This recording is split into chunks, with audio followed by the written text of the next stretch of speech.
Hey everybody, Barry here again. I have got some serious amount of work ahead of me. This has to be emptied to change valve springs. Good. Everything here has to come out. Well, besides like the battery and the brake booster and the engine. But everything here, the radiator's got to come out, the turbo's got to come off, the header's got to come out, power steering bracket's got to come off. I don't know about the water pump, but I've got a lot of work to do.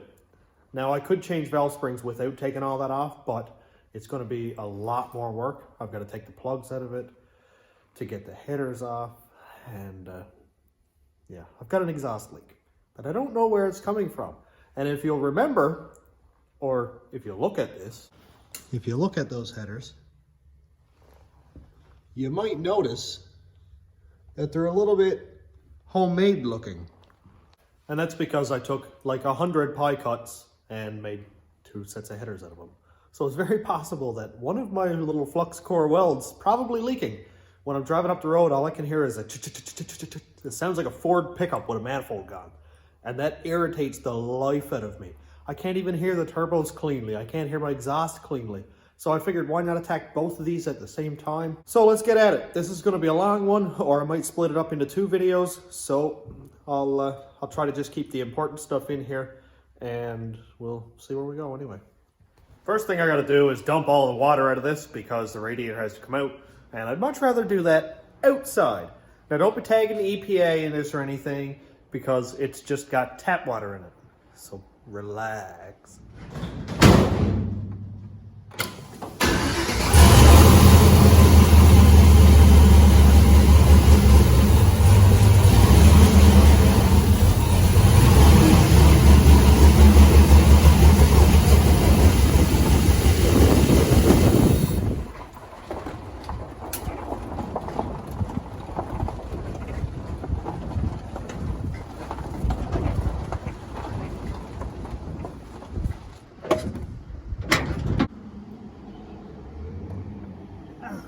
Man, that's sharp. All right, let's see if I can get this off. Ugh, rusty water. Gross. I just hit my fingernail off the frame and man, that hurt. So now I just have to drive this back into the shop. It's not gonna hurt not having the hose hooked up or any water in it because I'm only gonna drive like 40 feet. So that's perfect, and hopefully it'll kind of spit the rest of the water out as I'm driving in. Checkpoint! I already don't want to work on it anymore. Oh, am I ever itchy. Titanium header wrap is the absolute worst. This stuff right here is so itchy. My arms are killing me. So I've got it unbolted, of course, you can see. And the pipes are in very good shape. I don't see any issues at all. Not burnt out. Some water going on in there, but whatever. That's not a big deal. This stuff here all looks fine, but I will check it for leaks. I've got a couple issues, as in a bolt twisted off, a bolt twisted off, a bolt twisted off, and I don't even have all the bolts out yet. Oh, the wonders of working on automobiles. And man, it's in my eyes and everything. God, that stuff gets everywhere. Why is there not an alternative to this that isn't itchy? And I guess ceramic coating is something, but it still gets hot. But, whatever. I can't afford it anyway if there was. So, I got to get the turbos off now. They are loose, as you can see.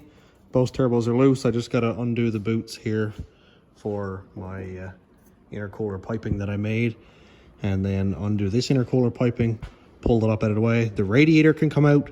I think my intercooler can stay. I think that doesn't need to come out, but this definitely does. No, it's not a big deal because there's only 2 bolts.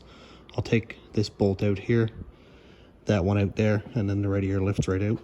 I'm trying to see if I'm going to come up with a different plan for the driver's side turbo because it is extremely tight.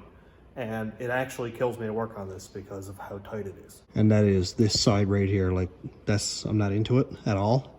It's really difficult to work on. I can't even get at the plugs down here.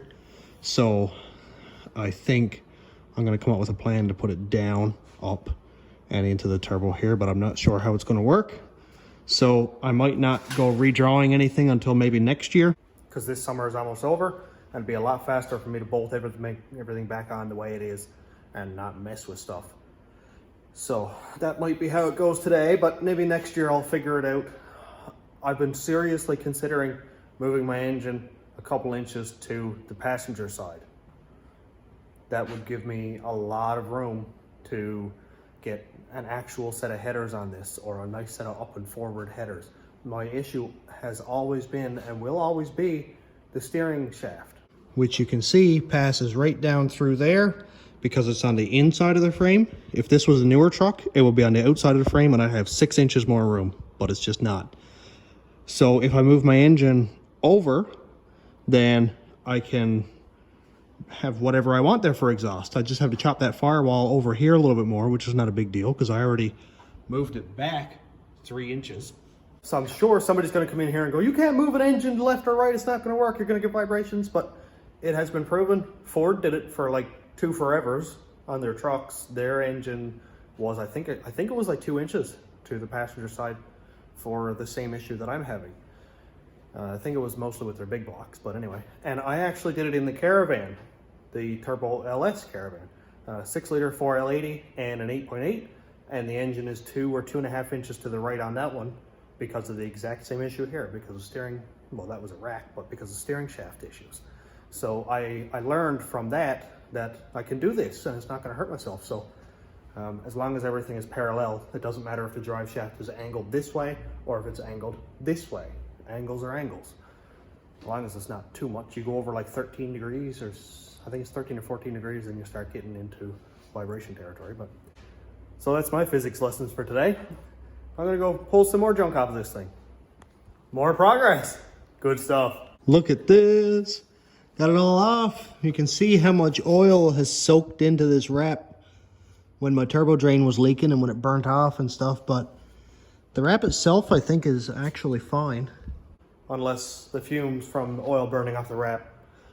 It's probably gonna give me lung cancer and kill me, but we'll deal with that when we get to it. Anyway, so I started pulling plugs out, and then I looked and I was like, man, that is healthy looking. Like it's not excessively rich.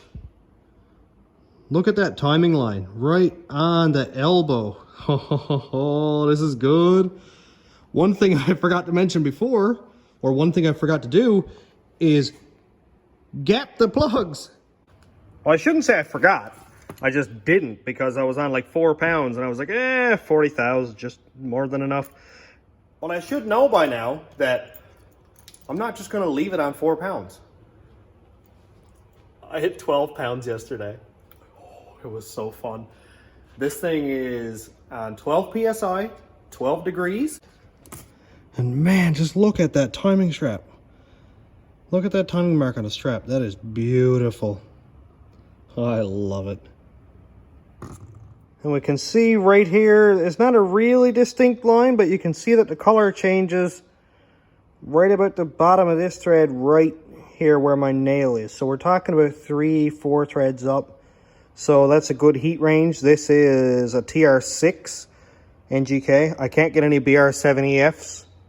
They're just not available right now from what I can see. So this is what I'm using. And man, I am so happy with that. Just to see what this gap actually is, I can't remember if it's 40 or 45.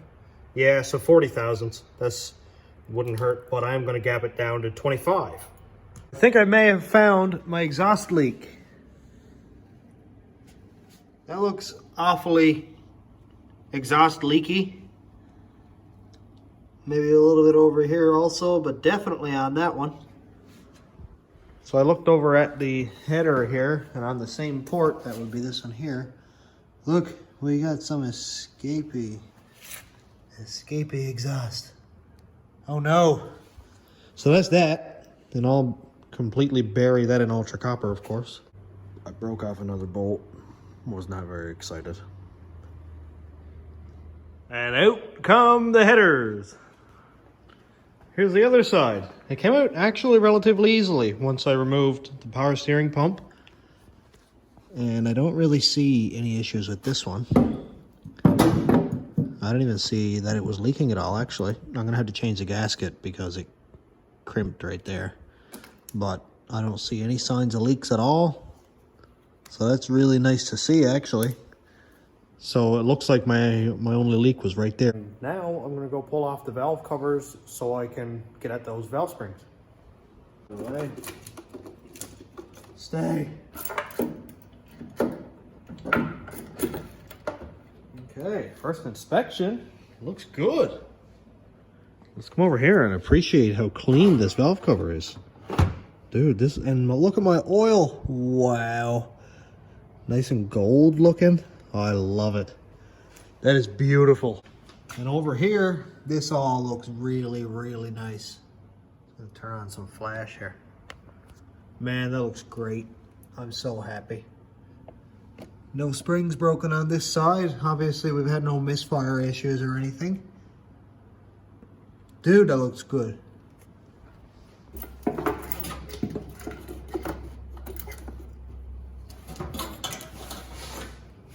There we go. This one looks good also.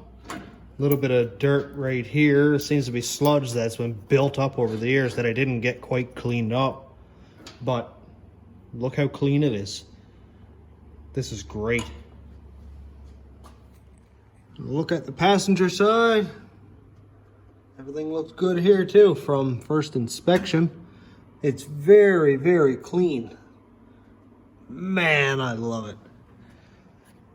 I think my hardest issue are going to be the back spring right there and pretty much everything on this side from here back. I think I'll tackle this driver's side first just because it's going to be way more difficult. Rockers are unbolted. Oh my gosh. Of course, there's always one that stays. Threaded into the head somehow a little bit. There we go. Well, these are unbolted. Let's put them over here. They're like keys. One thing I did notice is that as soon as I took the tension off the bolt, got about a half a turn out, and there was no preload on the push rods whatsoever. So I think I probably am going to need longer push rods along with these springs. The nice thing is they're very easy to change. Just pull off the rockers, stab new push rods in, done. But I'm going to put these springs in anyway, of course, because they are maxed out. And I don't want to be here bending any push rods or anything. Just to look at the rockers, they're fine. Doesn't seem to be any issues with them or anything. Side number 2 is off. Here are the rockers. Like we said earlier, they look good. I'm just gonna flip that over, try not to lose them all. Okay. Same with this one. I just want to look at the spot where the ball tip of the push rod sits. I don't see any issues there. None of them look like they're sanded. No, they look good. I've had some before that were really dull looking, as if it was rocking with no oil on the push rod. And let's look at the push rods while we're here. I'm going to pull them all out anyway.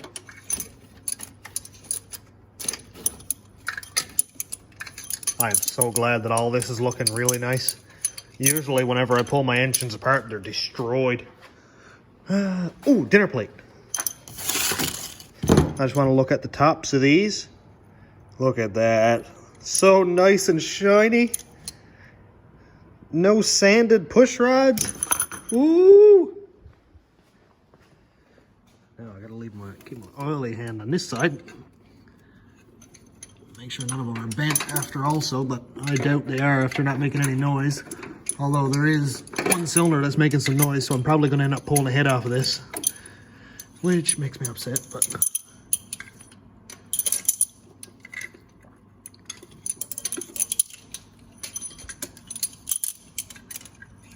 I think I might have a lifter bad. So let's look at these again.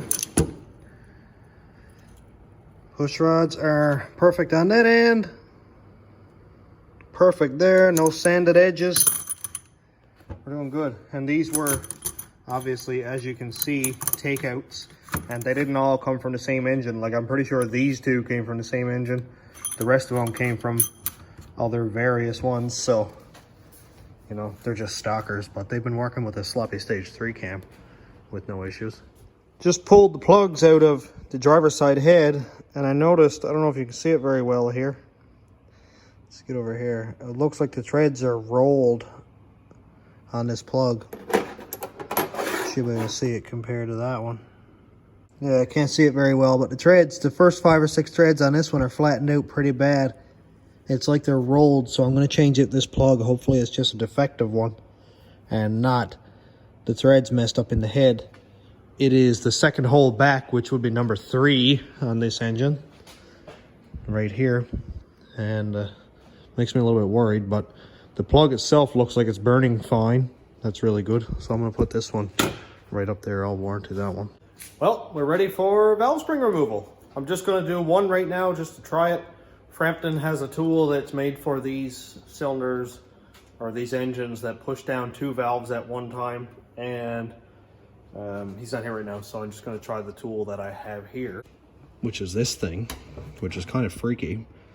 And I don't know if this one is going to work well or if I'll use my old school one, which I just looked for and I can't find. So this one it is. And I'm just going to try one for tonight just to see what it's like, get a feel for it. And then when I get the tool off Frampton, probably tomorrow, I will get all the other valve springs changed out. And then, well, I'm going to go home for tonight, and that'll be the end of this video. So let's try it out.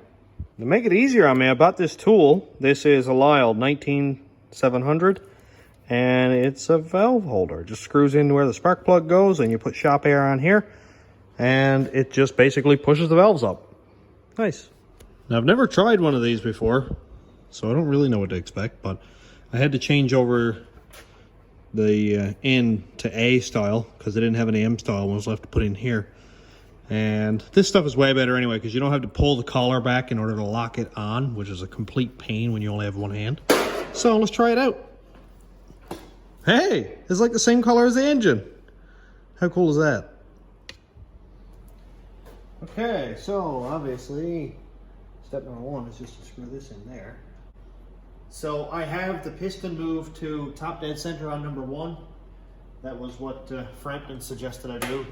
That's what he did when he did his valve springs in the Trans Am. Look at that. So we're going to get some leak down, of course, because I've got gaps on the piston rings, so you're going to expect that.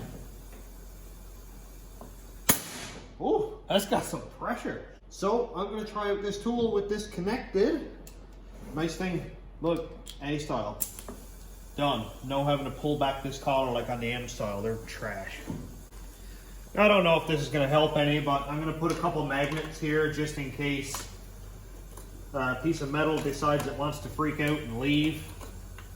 Like the valve clip thing. What do you call it? Lock or keeper or whatever.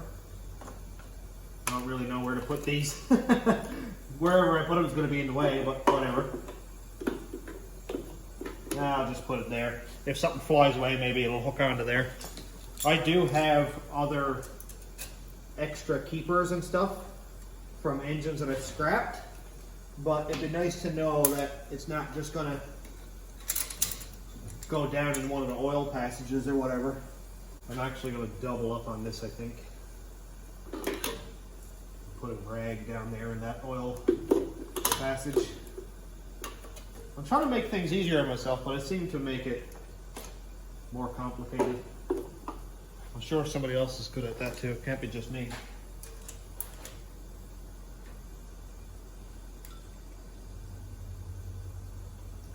Come on, be nice. I haven't used this tool before. This is just one that we had here on the shelf. So I don't really know what to think of it yet. I don't really know how I feel about it actually. Doesn't seem to go tight enough yet.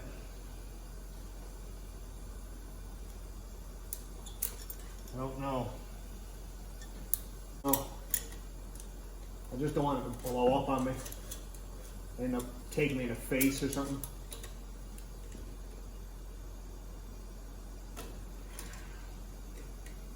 I don't like when they only got one side hooking, like right now. Oh boy. See, I hate these tools. I'm going to try this really sketchy one more time. I just took it apart and tried to adjust it or something. I don't know what I did. I might not have done anything with it. I just want to try and get a valve spring off tonight. That's basically all. But being a little bit frustrated with it probably doesn't help a lot either. Man, this is getting on my nerves.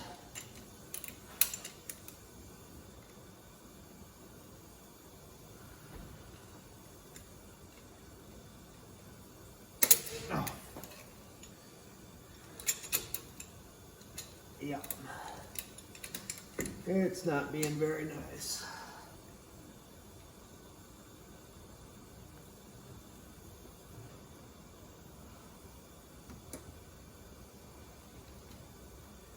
Oh, I think I got it. Now the scariest part is how do I let this thing go without destroying my face. Oh, that's bright little light, baby. Oh, look at that! That is a live bomb right there.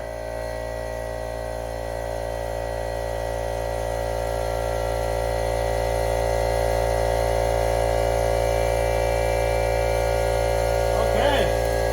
Woo! Got it!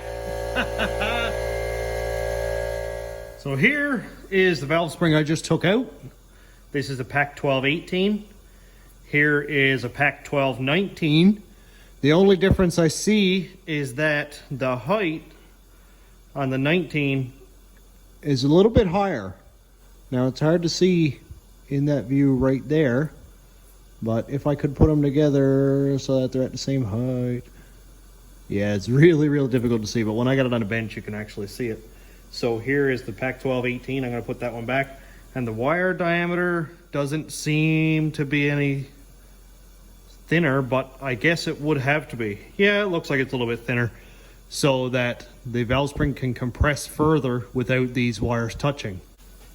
I got my safety glasses on because I forgot how sketchy that was. So, yeah. Not a little bit excited with this at all. You know, I realized lately I kind of dropped the ball on doing the whole feature thing in my videos. So I brought up a little while ago now that I wanted to have a quick feature for, you know, people who watch my channel and videos, what you guys are working on. So the last one I did was several videos ago, which was Jorge's square body. I think it's like a 3+3. It's a double cab long box dually with 22-inch. Yeah, I think they're 22-inch semi wheels on it, and it's got an Allison in it with an 8.1. It's a monstrous machine. And that's the last one I did. I put a post up. A lot of people were really, really excited about it, but nobody sent me any pictures, so I kind of drifted off from that one. But I want to show Brandon Leisure's Firebird. It's super cool. It's super ratty. It's exactly what I'm into. And it's like a 79 or an 80 or something like that. He'll have to tell me, and I'll put in the year and all that information. So if he's going to send me some pictures and some descriptions on it, but it's absolutely perfect. And he's from Indiana, and it's just super cool. It's exactly the car that I wanted in high school, and I'm pretty sure Brandon's in high school, so he's living my dream at 30 years old. So here it is. Just going to do this one with this ridiculous tool, mainly because I just wanted to get something accomplished tonight, or at least feel like I got something accomplished. Man, this is really scary. Oh, it just doesn't want to stay there at all. How am I going to do this now without breaking my hand or something? I guess I should put it right over the valve and hold it there like that, and then compress it. Oh no, it wants to move.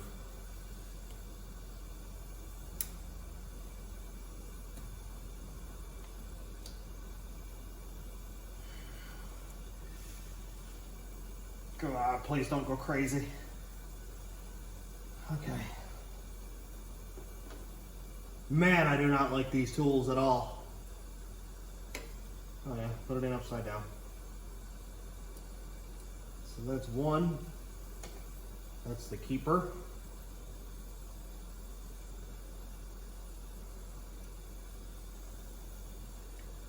Here is the second one. I'm just going to I'm not going to let pressure off because it fell out. Ah, shit. Oh boy. Where did my magnet go? Here we go.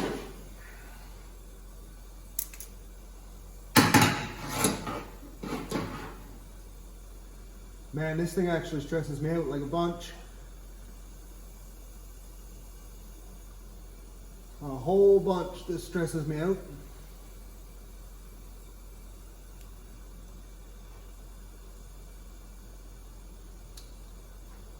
Oh no. Oh boy. Come on, get in there.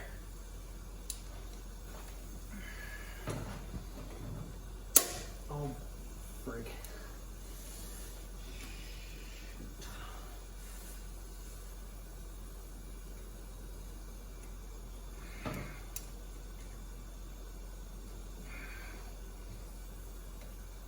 I would call this one of those not so good situations.